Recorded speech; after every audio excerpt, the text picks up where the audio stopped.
Le restaurant, l'Écluse d'Or, vibrait d'une douce agitation en ce jeudi soir d'octobre. À l'écart, dans un coin discret, un homme élégant consultait sa montre pour la 4e fois. Idriss Fort, 54 ans, millionnaire autodidacte du Bordelais, portait l'empreinte d'un destin façonné à la sueur et au flair.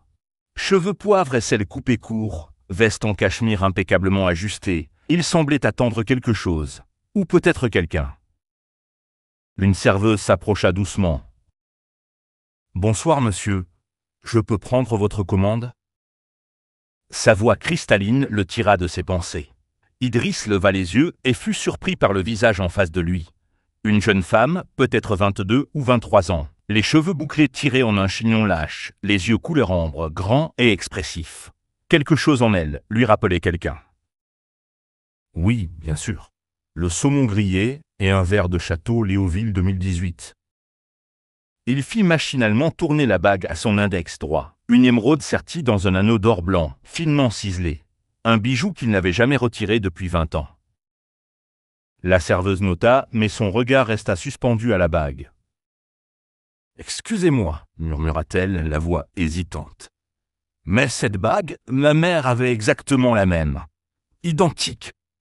Elle disait que c'était une pièce unique. » Le cœur d'Idriss manqua un battement. Il fronça les sourcils. « Comment s'appelait votre mère ?» Elle baissa les yeux, visiblement troublée.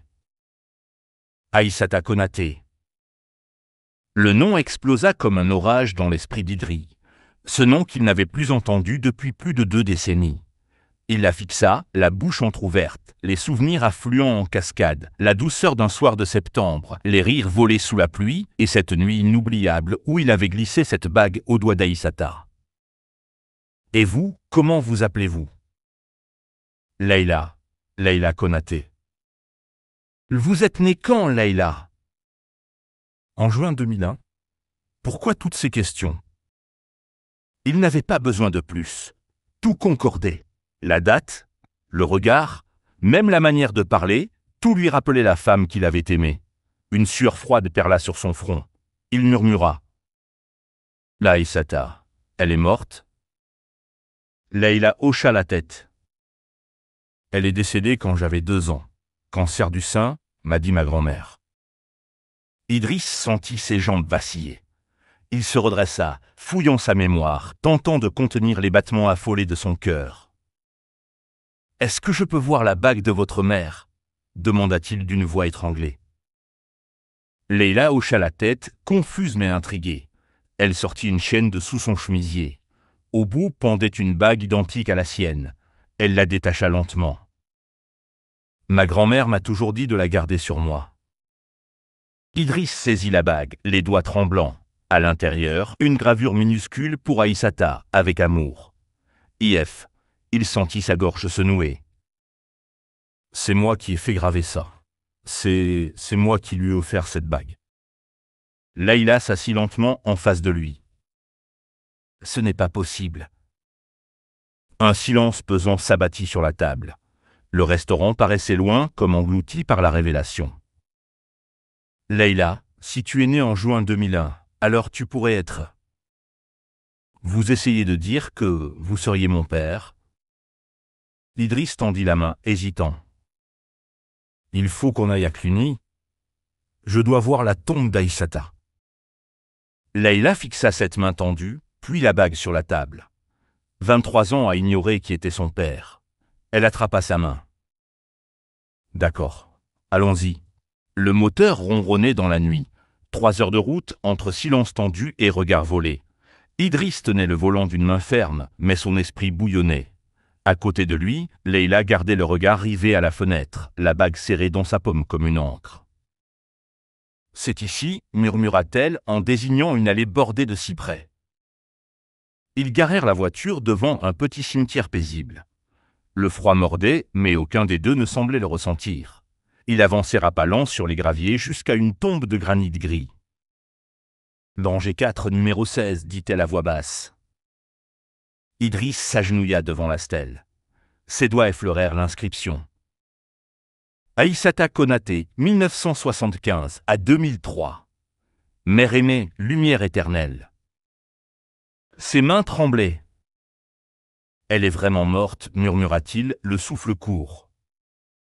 Leïla s'accroupit à côté de lui. Je vous l'avais dit. Mais pourquoi vous pensiez qu'elle était vivante? Idriss secoua la tête. Parce qu'elle n'aurait jamais disparu sans raison. À moins que... Ses doigts glissèrent le long de la pierre, cherchant quelque chose. Une intuition, une faille, un secret. Attends, ici. Il appuya sur une petite dalle légèrement décollée. Un clic discret se fit entendre. Un compartiment s'ouvrit dans la base de la tombe. Leïla plaqua une main sur sa bouche. « Oh mon Dieu !» À l'intérieur, une enveloppe cachetée et un tissu enroulé autour d'un objet. Idriss saisit l'enveloppe avec une lenteur révérencieuse. L'écriture était fine, élégante, familière. « Pour Idriss, si un jour tu retrouves notre fille. » Il déglutit avec peine. « Notre fille, murmura-t-il. Alors c'est vrai ?» Leïla avait les larmes aux yeux. Elle ne disait rien, trop bouleversée. Idriss ouvrit l'enveloppe. Une lettre manuscrite. Il commença à lire à voix haute, la voix brisée par l'émotion. « Mon cher Idriss, si tu lis ces mots, c'est que Leïla t'a trouvé. J'ai toujours su que ce jour viendrait. Il faut que tu comprennes pourquoi j'ai disparu, pourquoi j'ai simulé ma mort. » Il s'interrompit, pris d'un sanglot.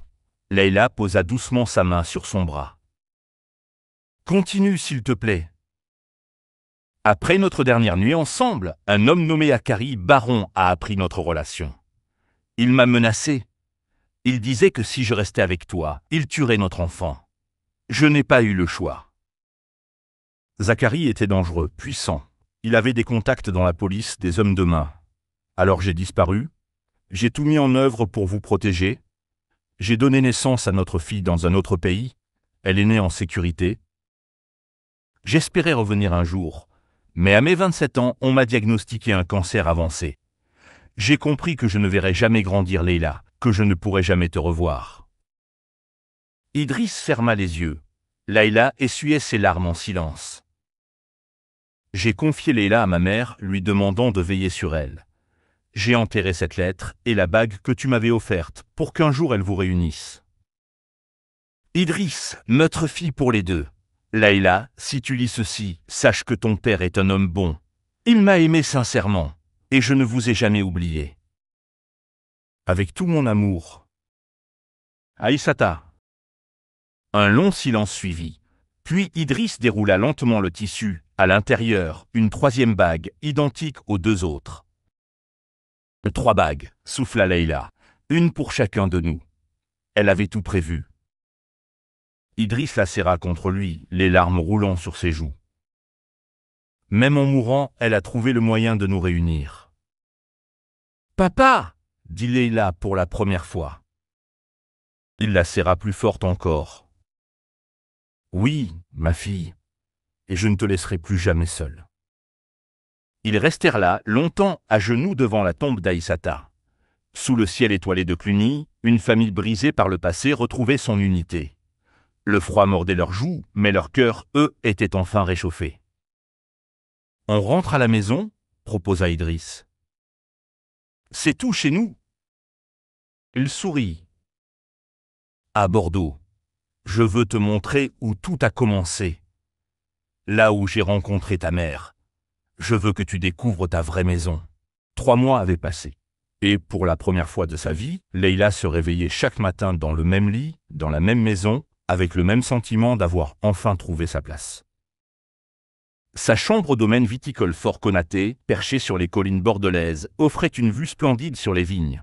Le lever du soleil dorait les grappes suspendues et les feuilles lustrées par la rosée. « Bonjour ma fille !» Idriss entra doucement avec 2 tasses de café fumant. « Bien dormi ?»« Mieux que jamais, » répondit Leïla en s'étirant. « J'ai encore du mal à croire que je vis ici. On dirait un rêve. »« Pour moi aussi. » Il s'assit dans le fauteuil près du lit, un sourire ému sur les lèvres. « J'ai une idée à te proposer. Et si tu apprenais à faire du vin? Ta mère avait un palais exceptionnel. Je suis sûr que tu as hérité de son don. » Leïla sourit, intriguée. J'adorerais, mais je ne connais rien à la vinification. Je t'apprendrai, et j'ai déjà trouvé le meilleur formateur possible. Il lui fit un clin d'œil.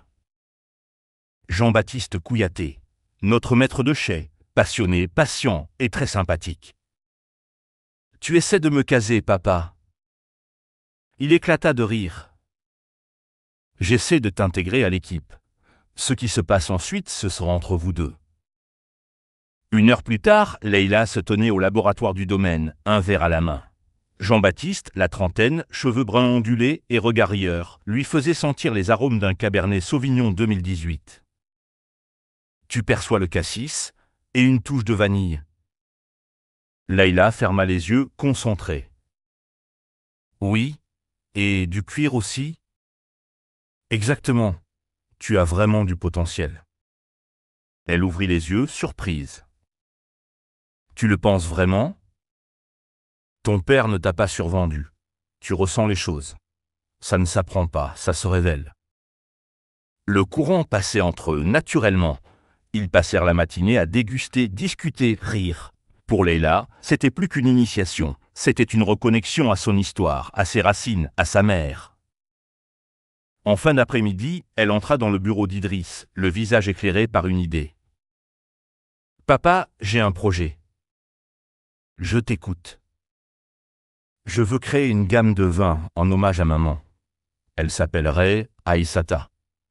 Produite uniquement par des femmes œnologues et dédiée à toutes les mères qui ont dû se battre pour leurs enfants. » Idriss releva les yeux, touché. « Raconte-moi. » « Maman a tout sacrifié pour me protéger. Et des femmes comme elle, il y en a tant. Ce ne serait pas juste du vin. Ce serait un symbole. Un cri d'amour, de mémoire, de gratitude. » Sa voix tremblait légèrement. Idriss se leva et s'approcha d'elle. « C'est une idée magnifique. Ta mère serait fière. Tu ne dois pas seulement lancer ce projet, tu dois le porter haut. Je serai là à chaque étape. » 6 mois plus tard, la gamme Aïssata était née, 3 cuvées d'exception créées par une équipe féminine, issue de différents horizons. Le lancement eut lieu au cœur du domaine, dans une ambiance chaleureuse et solennelle. Leïla, debout sur la petite scène installée entre les vignes, prit la parole devant des invités venus de tout le pays. Ce projet est né d'une histoire d'amour et de sacrifice. Ma mère, Aïssata Konaté, a simulé sa mort pour me sauver. Elle a tout perdu pour que je vive. Aujourd'hui, chaque bouteille de cette gamme raconte son courage, et celui de toutes les mères qui, en silence, choisissent l'amour au prix de leur propre bonheur. Jean-Baptiste, au premier rang, l'applaudissait les yeux brillants. Entre eux, une relation tendre et complice s'était construite doucement mais sûrement. Je suis également heureuse d'annoncer la création de la fondation Aïssata, reprit Leïla. Elle viendra en aide aux mères afrodescendantes seules, en finançant des bourses d'études et des programmes d'accompagnement professionnel. L'assemblée se leva pour applaudir. Idriss monta sur scène, visiblement ému. Ma fille a trouvé le sens que j'ai cherché toute ma vie. Aïssata serait fière. Ta lumière éclaire tout ce que nous avons bâti. Après la cérémonie, Leïla et Jean-Baptiste se promenèrent dans les vignes sous les étoiles. « Tu as été incroyable ce soir, » dit-il en lui prenant la main. « Ta mère continue de vivre à travers toi. » Leïla s'arrêta. « Parfois j'ai peur de ne pas en faire assez. » Il secoua la tête. « Tu transformes ta douleur en espoir. C'est la plus belle chose qu'on puisse faire. » Elle hésita, le regard plongé dans le sien. « Jean-Baptiste, je crois que je suis tombée amoureuse de toi. » Il sourit tendrement. « Heureusement, parce que moi aussi. » Et dans ce vignoble baigné par la lune, leurs lèvres se rejoignirent pour sceller un amour né de la mémoire, du deuil et de la renaissance. « Papa, je suis nerveuse. » Leïla faisait les 100 pas dans sa chambre, une robe ivoire suspendue à la porte, sa bague d'émeraude serrée entre les doigts. « Et si quelque chose se passe mal? Et si je fais un mauvais choix ?» Idriss entra calmement, vêtu d'un costume gris perle, un sourire rassurant sur le visage. Rien ne va mal se passer, ma fille. Tu es magnifique. Et Jean-Baptiste est un homme chanceux. Elle se tourna vers lui, les yeux brillants. Merci d'être là. Merci d'être le père que j'ai toujours espéré avoir. Il s'approcha, l'embrassa sur le front et lui prit les mains. Merci à toi de m'avoir donné cette seconde chance. Ta mère serait si fière de toi aujourd'hui. Sous les vignes du domaine, un petit autel avait été dressé. Des pétales de roses blanches tapissaient l'allée. Les invités retenaient leur souffle en voyant Leïla apparaître, radieuse au bras de son père. Jean-Baptiste, vêtu d'un costume bleu nuit, les yeux embués, attendait au bout de l'allée. Quand Idriss plaça la main de Leïla dans celle de son fiancé, il murmura. « Prends soin d'elle. Elle vaut plus que tout ce que j'ai jamais possédé. » « Je le ferai, » répondit Jean-Baptiste, la voix pleine de promesses. « Parce qu'elle est ce que j'ai de plus précieux. » La cérémonie était simple, intime, remplie d'une émotion brute. Leïla et Jean-Baptiste avaient écrit leurs propres vœux. « Jean-Baptiste, dit-elle en le regardant droit dans les yeux, tu m'as appris que l'amour, ce n'est pas juste un sentiment. C'est une construction, un refuge. Je te promets d'être ton pilier dans chaque tempête, ta joie dans chaque victoire, ton foyer à chaque retour. » « Leïla, répondit-il avec douceur, tu as transformé la douleur en lumière. Tu m'as montré que même les cœurs brisés peuvent t'aimer à nouveau. Je te promets de te soutenir, de t'écouter, de t'aimer librement, intensément, toujours. » « Vous pouvez embrasser la mariée, » déclara le maire avec un sourire ému. Le baiser fut tendre, profond. Les invités applaudirent tandis que des pétales flottaient dans l'air. « Nous voilà une vraie famille maintenant, » annonça Idriss lors du dîner. « Merci papa, » répondit Leïla, debout à ses côtés. « Merci de m'avoir accueilli, aimé et donné un foyer. Merci d'avoir été le père dont j'ai rêvé pendant 23 ans. » Jean-Baptiste la regardait avec une tendresse infinie. Entre eux, c'était plus qu'un amour, une alliance scellée par le passé, renforcée par la vérité. 2 ans plus tard, Leïla tenait dans ses bras une petite fille au regard déjà profond. « Elle s'appelle Aya, » murmura-t-elle, en hommage à la grand-mère qu'elle n'a jamais connue. Elle a les yeux d'Aïssata, observa Idriss en prenant doucement le bébé dans ses bras. Et le nez de Jean-Baptiste. Leïla, épuisée mais radieuse, sourit. Un petit bijou de nos 2 familles. Et papy va la gâter, plaisanta Jean-Baptiste. Évidemment, dit Idriss, avec un clin d'œil. C'est ce que les grands-pères font de mieux. 5 ans plus tard, la gamme Aïssata était vendue dans 10 pays. La fondation Aïssata avait soutenu plus de 500 familles de mères seules à travers le monde. Leïla dirigeait le domaine viticole, pendant que Jean-Baptiste innovait la production avec des méthodes écologiques. Un soir d'hiver, alors que la neige tombait doucement sur les vignes, Leïla posa une main sur son ventre. « Chérie, j'ai une nouvelle. »« Quoi donc ?»« Je suis enceinte. 2 mois. » Jean-Baptiste la souleva dans ses bras. « Aya va avoir un petit frère ou une petite sœur. » On dirait bien. 5 années passèrent encore. Aya, désormais âgée de 5 ans, courait entre les rangées de vignes avec son petit frère, Malik. Leur rire résonnait sous le ciel doré. Leïla et Jean-Baptiste travaillaient main dans la main, gérant le domaine et la fondation, perpétuant l'héritage d'Aïssata. Idriss, aujourd'hui 60 ans, était le grand-père le plus comblé du monde. Le domaine Fort Konaté avait reçu la médaille d'honneur de la République pour son engagement social. Leïla, elle, était devenue un symbole, celui d'une génération qui transforme la douleur en force. Mais pour elle, l'essentiel n'était pas dans les titres ni les médailles. C'était dans les matins d'automne, quand le rire d'Aya et Malik s'envolait parmi les feuilles, quand les raisins mûrs embaumaient la cuisine et que les 3 bagues d'émeraude brillaient côte à côte sur la cheminée.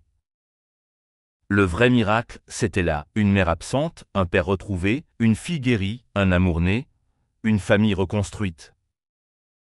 Et une vérité simple, parfois, une simple bague peut révéler une vie entière en attente d'amour.